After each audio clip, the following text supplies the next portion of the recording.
Yun mga idol, mayroon pang isa yung basket ng ice cream, pero stainless yung kanyang railings.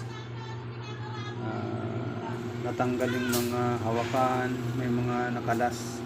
Usually karamihan ng ganito nakakalas eh. Siyempre minsan yung paglagay ng hindi na iniingatan, kaya nakakalas yung mga welding.